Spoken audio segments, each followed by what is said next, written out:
జై శ్రీమన్నారాయణ. అందరికీ నమస్కారం. మనం ఇంతకుముందు విష్ణు సహస్రనామంలోని ప్రతి శ్లోకంలో ఉన్నటువంటి నామాలకు వివరణ తెలుసుకుంటూ వచ్చాం కదండి. 89వ శ్లోకం వరకు మనం పూర్తి చేసుకున్నాము.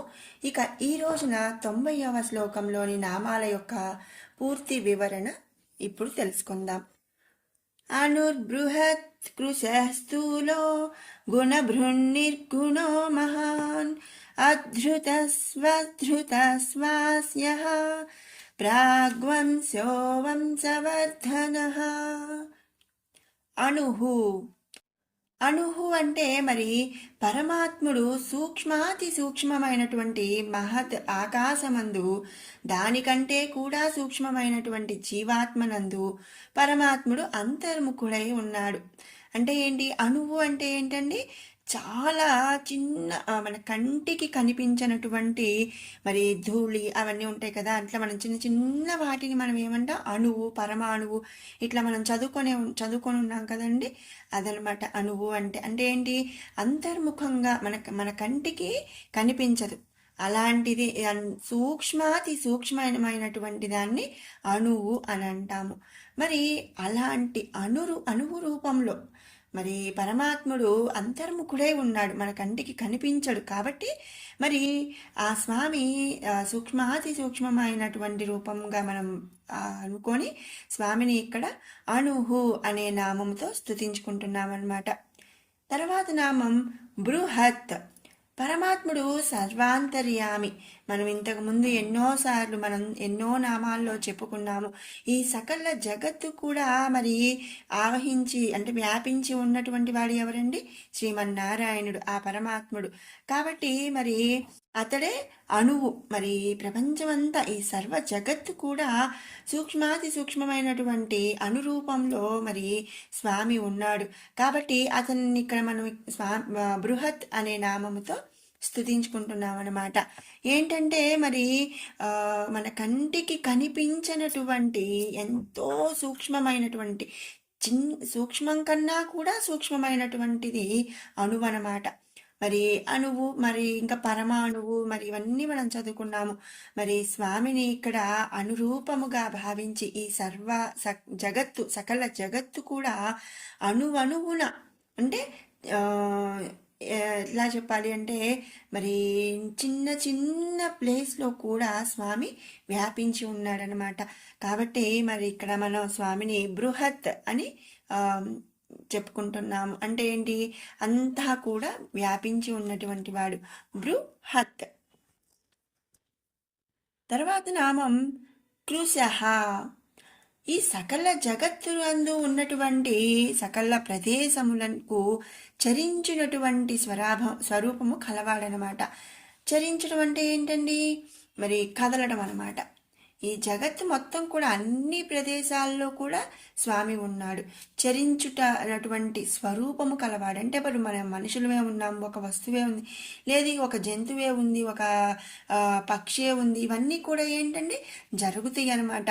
మరి మనం ఇక్కడి నుంచి ఇంకో చోటుకి వెళ్ళగలుగుతాం. మరి ఒక జంతువు కానీ, పక్షి కానీ, ఏవైనా కూడా క్రిమి కీటకాలు కానీ, ఇవన్నీ కూడా ఏంటండి ఒక ప్రదేశం నుంచి ఇంకో ప్రదేశానికి వెళ్ళగలిగేటువంటి అనమాట.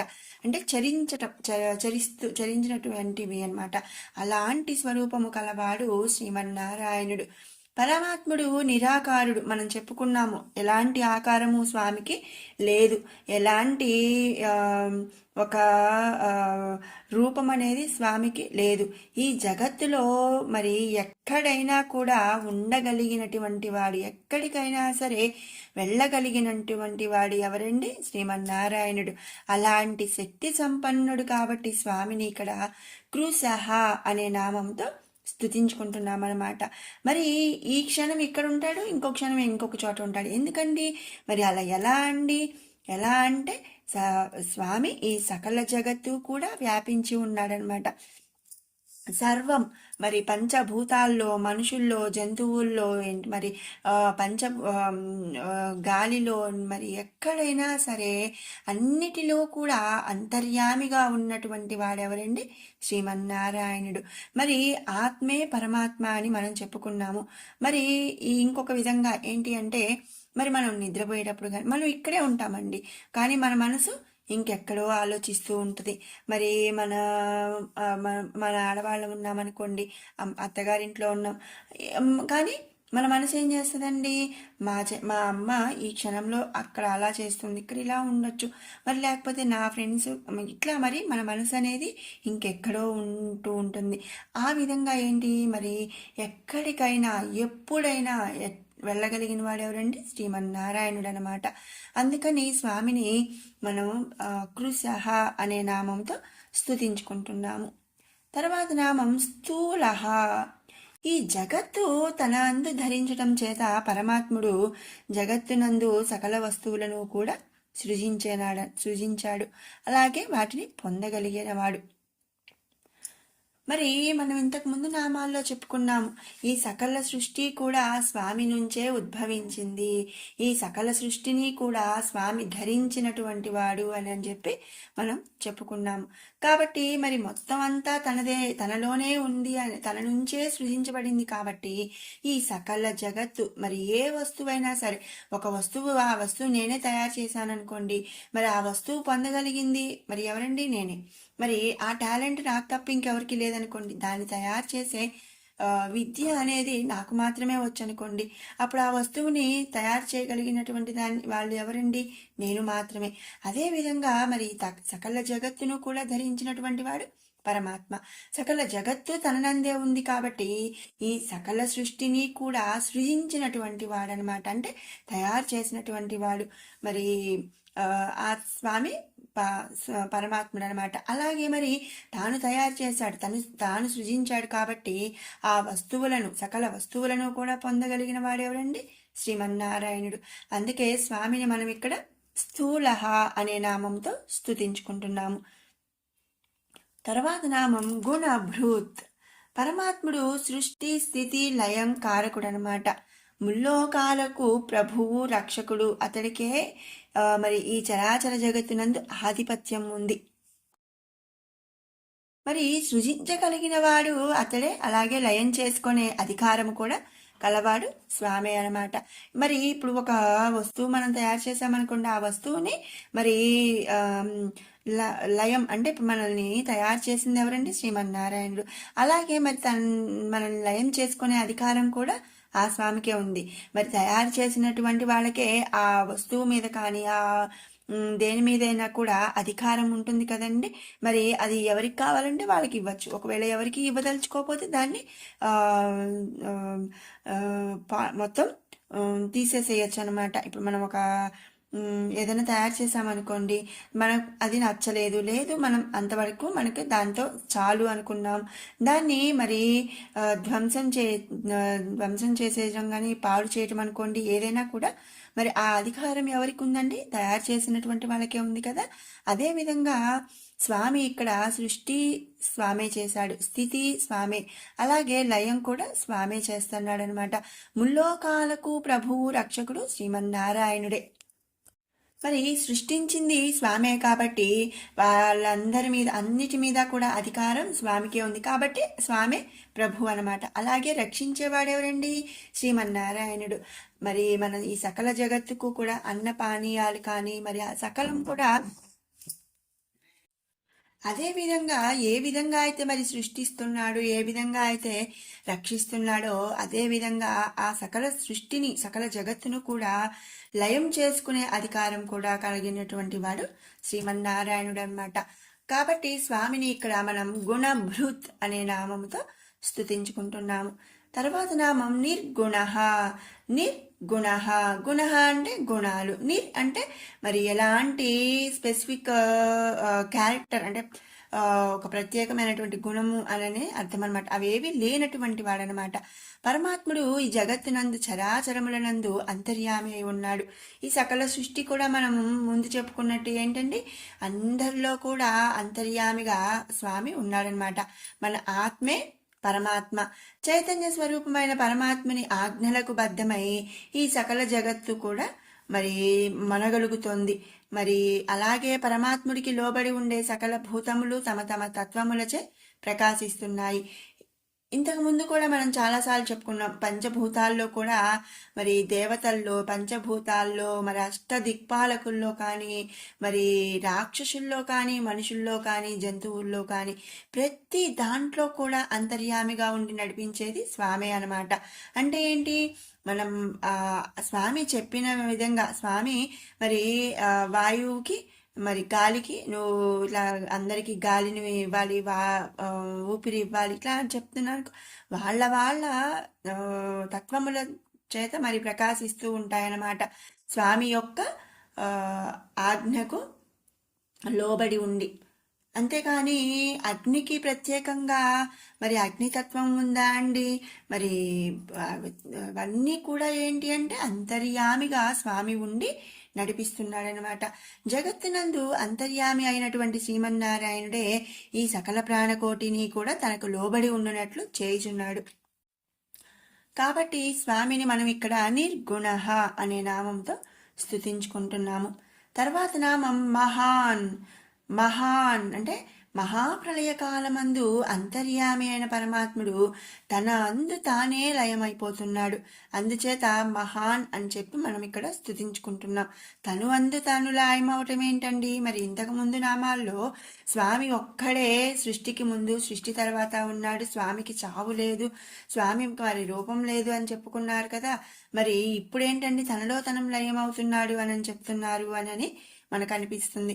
కానీ ఇక్కడ ఏంటి అంటే మనం సకల జగత్తులు కూడా అంతర్యామిగా ఉన్నది ఎవరండి? పరమాత్ముడు. అంటే ఈ సకల సృష్టి కూడా పరమాత్ముడి స్వరూపమే. మరి కాబట్టి ఈ సకల జగత్తును కూడా శ్రీమన్నారాయణుడు మరి తనలో లయం చేసుకుంటున్నాడు అంటే మరి ఈ జగత్తులో అంతర్యామిగా ఉన్నటువంటి శ్రీమన్నారాయణుడు పరమాత్ముడే కదండి. కాబట్టి ఏంటి అంటే ఈ జగత్తు మొత్తాన్ని కూడా పరమాత్మ స్వరూపంగా మరి ఇక్కడ చెప్పుకుంటూ తనలో తానే లయమైపోయేటువంటి వాడు శ్రీమన్నారాయణుడు. కాబట్టి మహాన్ అనే నామంతో మనం చెప్పుకుంటున్నాము. తర్వాత నామం అద్రుత. పరమాత్ముడు సర్వశక్తి సంపన్నుడు, ఎవరి ఆధీనమందు కూడా లేనటువంటి సర్వశక్తి స్వతంత్రుడు అనమాట. స్వామికి జనన మరణాలు లేవు. మరి అలాగే ఎవ్వరు కూడా స్వామి కంటే ఎక్కువ శక్తి కలిగినటువంటి వాళ్ళు లేరు. ఈ సకల జగత్తుకు కూడా ప్రభు ఎవరండి? శ్రీమన్నారాయణుడు అనమాట. ఎవ్వరి ఆధీనంలో కూడా స్వామి ఉండడు. ఎందుకంటే ఇప్పుడు మన ఒక రాజుగారు ఉన్నారనుకోండి, ఆయన ఎవరి ఆధీనంలోనే ఉంటాడా? లేదు కదా. మొత్తం అంత రాజ్యం కూడా ఆ రాజుగారి ఆధీనంలో ఉంటది, కానీ రాజుగారు ఎవరి అధీనంలో ఉండరు కదండి. అదేవిధంగా మరి ఒక రాజు, ఒక రాజ్యానికి ఒక రాజే మరి ఎవరి ఆధీనంలో ఉండడు అని అన్నప్పుడు మరి ఈ సకల జగత్తుకు కూడా ప్రభు అయినటువంటి వాడు శ్రీమన్నారాయణుడు ఇంకా ఎవరి ఆధీనంలో ఉంటాడండి? అసలు ఆయన కంటే కూడా ఎవరు కూడా అధికులు అనేవాళ్ళు లేరు. ఆయన మాత్రమే అధికుడు, ఆయన మాత్రమే సర్వశక్తి సంపన్నుడు. మరి అలాంటప్పుడు శ్రీమన్నారాయణుడు ఎవరి ఆధీనంలో ఉండడు కనుక మరి సర్వశక్తి స్వతంత్రుడు, అంటే ఆయన ఇండిపెండెంట్ అనమాట. అందుచేత మరి ఎవ్వరికి కూడా కట్టుబడడు అనమాట. అలాగే పట్టుబడనివాడు ఎవరండి? శ్రీమన్నారాయణుడు. మరి నాకన్నా ఇప్పుడు నేను ఒక దగ్గర జాబ్ చేస్తున్నాను అనుకోండి. జాబ్ చేస్తున్నప్పుడు వాళ్ళు ఒకరోజు లేటుగా వచ్చినా మరి వాళ్ళు అరుస్తారు. అలాగే మరి ఒకరోజు ముందు రావాలి అన్నా కూడా నేను రావాల్సిందే. అంటే ఏంటి? ఒకళ్ళ కింద మనం ఉంటామన్నమాట. కానీ ఇక్కడ స్వామి ఏంటండి? ఎవరికన్నా కూడా అందరికన్నా కూడా స్వామి అధిక సర్వశక్తి సంపన్నుడు. ఆయనే అందరికీ ప్రభు అనమాట. ఒక ఓన్ బిజినెస్ ఉంది స్వామికి. మరి ఒక ఓన్ బిజినెస్ ఉంది. మరి ఆయన కింద అందరూ ఉన్నారే కానీ ఇక ఆ సర్టెన్ ప్లేస్లో తనకు మించి అధికారం, అంటే తనకు మించిన పై పొజిషన్ ఎవరిది లేదనుకోండి. మరి ఇప్పుడు అక్కడ మొత్తం రూలింగ్ ఎవరుంటారండి? ఎవరైతే హై రేంజ్లో ఉన్నారో కరెక్ట్ వాళ్ళు మరి మొత్తం కూడా మేనేజ్ చేస్తూ ఉంటారనమాట, మెయింటైన్ చేస్తూ ఉంటారు. అదేవిధంగా మరి ఇక్కడ మరి పరమాత్ముడు ఈ సకల జగత్తును కూడా మరి స్వామి ఆధీనంలోనే ఉన్నదనమాట. కాబట్టి స్వామి ఎవ్వరికీ కట్టుబడడు, అలాగే పట్టుబడనివ్వడనమాట. అందుకనే స్వామిని మనం ఇక్కడ అధృత అనే నామంతో స్తుతించుకుంటున్నాము.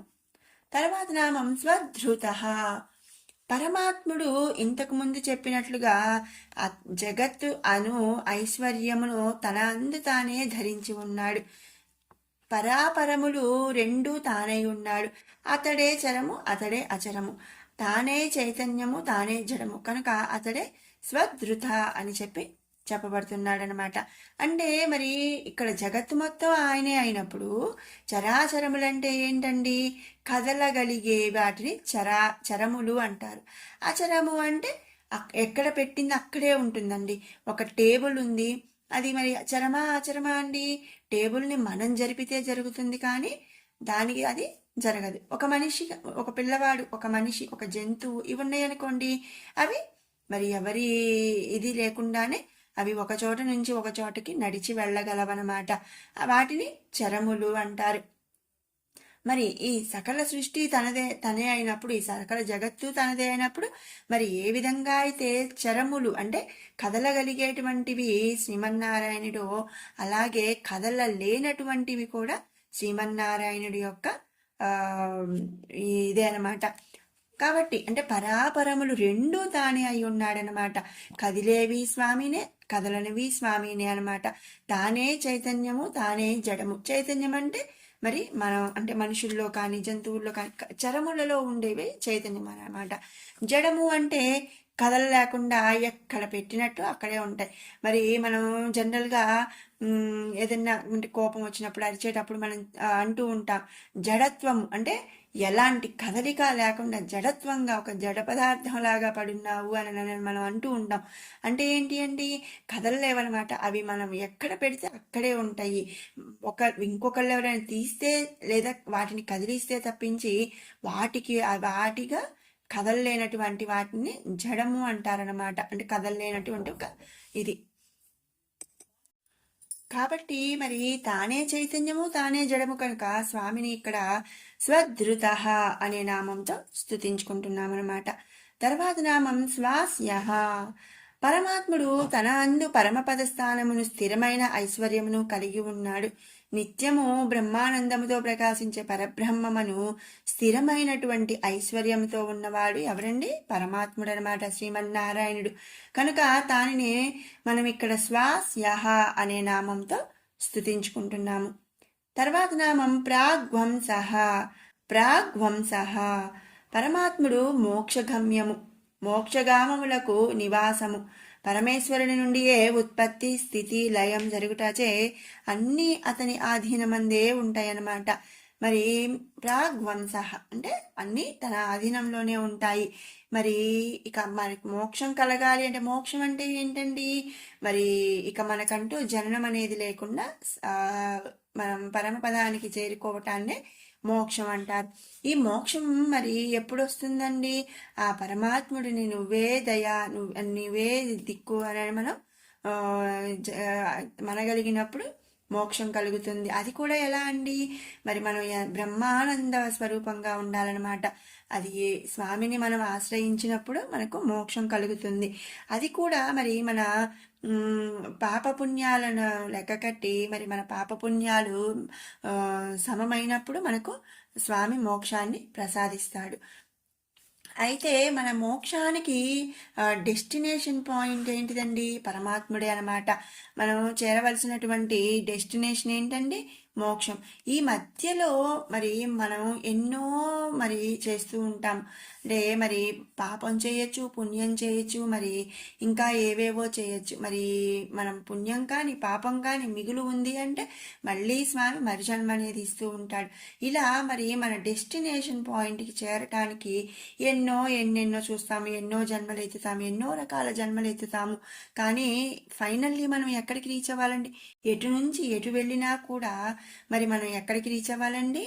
పరమాత్ముడిని, మోక్షం కోసం పరమాత్ముడిని మనం రీచ్ అవ్వాలన్నమాట. మోక్షగాములకు నివాసం ఎవరండి? అంటే మోక్షాన్ని పొందినటువంటి వాళ్ళకి మరి నివాసం ఎవరండి? శ్రీమన్నారాయణుడు అనమాట, పరమాత్ముడు. పరమేశ్వరుడి నుండే మరి సృష్టి, స్థితి, లయ అన్నీ జరుగుతాయి. కాబట్టి అతన్ని ఆధీనమునందే అవన్నీ కూడా ఉన్నాయి. అందుకనే స్వామిని మనం ఇక్కడ ప్రాగ్వంశ అనే నామంతో స్తుతించుకుంటున్నాము. తర్వాత నామం వంశవర్ధన. వంశవర్ధనః. మానవులు తరాలను మరి వంశం అని మనం చెప్తూ ఉంటాం. అంటే మా వంశంలో లేదండి ఇలాంటి పనులు చేయటం. మా వంశం ఏంటండి మరి పలానా, మరి ఇంకొకళ్ళ వంశం ఏంటండి, మరి ఇంకొకటి ఏంటండి శ్రీకృష్ణ పరమాత్ముడి వంశం యాదవ వంశం అంటాము. ఇలా మరి సూర్య వంశం అని, ఇలా మరి మనం వంశం వంశం అని వింటూ ఉంటాం కదండి. మానవులు తరాలను వంశం అని చెప్పి సంబోధిస్తూ ఉంటాం. పరమాత్ముడు కర్మల మూట కట్టుకు వచ్చిన జీవుల కర్మలను క్షయం చేసి, అంటే వాటిని తీసేసి తిరిగి ఉత్తర జన్మలను మరి ప్రసాదించుటే వంశవృద్ధిగా భావిస్తాడు. 84 కోట్ల జీవరాశులను 84 కోట్ల వంశములుగా వృద్ధి చేయనటువంటి వాడెవరండి? శ్రీమన్నారాయణుడు అనమాట. శ్రీమన్నారాయణుడే కనుక అతడి వంశవర్ధనుడు అని చెప్పి చెప్పబడుతున్నాడు. అంటే మన వంశాన్ని వర్ధన అంటే అది వృద్ధి వృద్ధి వృద్ధి చేసేవాడనమాట. వంశాన్ని వృద్ధి చేసేటువంటి వాడు శ్రీమన్నారాయణుడు. కనుక స్వామిని ఇక్కడ మనం వంశవర్ధన అనే నామంతో స్తుతించుకుంటున్నాం అనమాట. ఇది మరి 90వ శ్లోకంలోని నామాలు, వాటి యొక్క పూర్తి వివరణ. ఇప్పుడు 81 నుంచి 90వ శ్లోకం వరకు కూడా మనం పారాయణ చేసుకుందాము. ఇప్పుడు మనం 81 నుంచి 90వ శ్లోకం వరకు కూడా ఒక్కసారి పారాయణ చేసుకుందాము.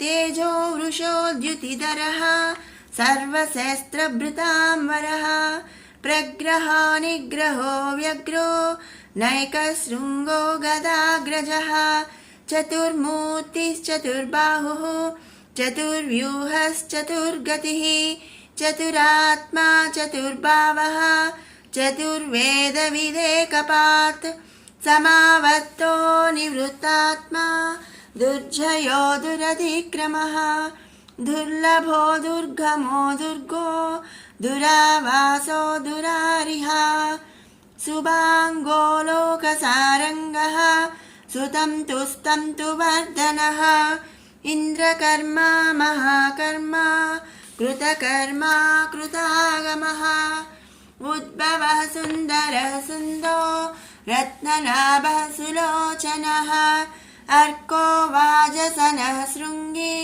జయంతః సర్వవిజయీ సువర్ణబిందురక్షోభ్యః సర్వవాగీశ్వరేశ్వరः మహాహ్రదో మహాగర్తో మహాభూతో మహానిధిః కుముదః కుందరకుందః పర్జన్యః పావనోనిలః అమృతాసోమృతవపుః సర్వజ్ఞః సర్వతోముఖః సులభः సువ్రతः సిద్ధः శత్రుజిశ్చత్రుతాపనః న్యగ్రోధోదుంబరోऽస్వత్థः చాణూరాంధ్రనిషూదనः సహస్రార్చి సప్తజిహ్వः సస్తైధా సప్తవాహనः అమూర్తిరనఘో చింత్యో భయకృద్భయనాశనः